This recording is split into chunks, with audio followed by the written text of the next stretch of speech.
हे पकोडे खाल तर कोथिंबीर वडीची चव विसरून जाल. इतके छान होतात, टेस्टी, कुरकुरीत पण होतात आणि मेन म्हणजे वेळ खूप कमी लागतो. ह्या कोथिंबीर पकोड्याला पीठ उकडायची गरज लागत नाही, त्यामुळे कोथिंबीर वडी इतका वेळ पण लागत नाही. नमस्कार, स्वागत आहे आपल्या चॅनलवरती. आज आपल्याला कोथिंबीरीपासून खमंग असे पकोडे बनवायचे आहेत. भरपूर अशी कोथिंबीर घेतली आपण.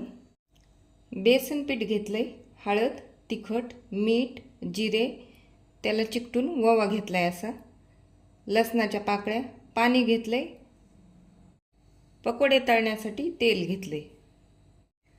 अगोदर कोथिंबीर स्वच्छ धुवून कट करून घ्यायची. ह्या लसणाच्या पाकळ्या त्या ठेचून घ्यायच्यात थोड्याशा. ही कोथिंबीर मी अगोदरच स्वच्छ निवडून घेतली होती, आता धुवून कट करून घेतली. लसण ठेचून त्याच्यामध्ये टाकून घेतलाय.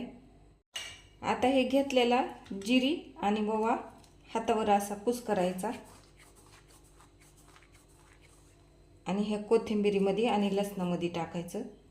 लगेच मीठ पण टाकून घ्यायचं. मीठ टाकल्याच्या नंतर कोथिंबीर आणि मीठ, ओवा, जिरे, लसण मिक्स करायचा. त्यामुळं कोथिंबीर धुतल्यामुळं पाणी सुटतं. आता घेतलेलं लाल तिखट आणि हळद टाकून घ्यायची. ते पण मिक्स करून घ्यायचं. आता हे घेतलेलं बेसन पीठ आहे ते थोडं थोडं करून टाकून घ्यायचं आहे आपल्याला, हे असं, आणि मिक्स करीत राहायचं.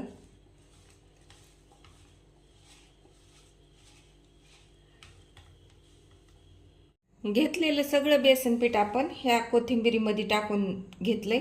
आता जर हे कोरडं वाटलं ना, ह्याच्यामध्ये थोडंसं पाणी टाकून घ्यायचं.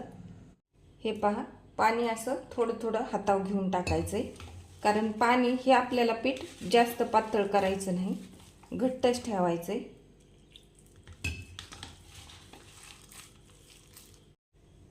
पाणी टाकून व्यवस्थित आपण पीठ मळून घेतले. हे असा घट्ट गोळा झाला पाहिजे. सगळं पीठ आपण एकजीव केले आणि थोडंसं मऊ केले. आता गॅसवर कढई गरम करायला ठेवली. गरम कढईमध्ये तेल टाकून घ्यायचं आपल्याला.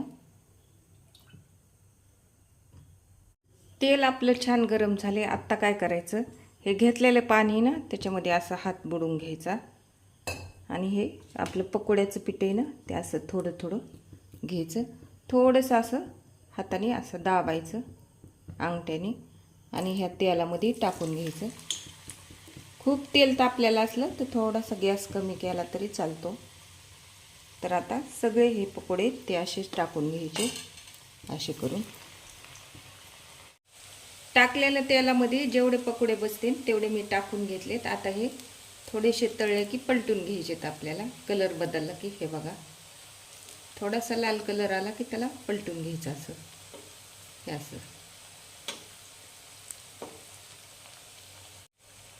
छान सोनेरी कलर आला की हे काढून घ्यायचेत आपल्याला. हे बघा कलर असा.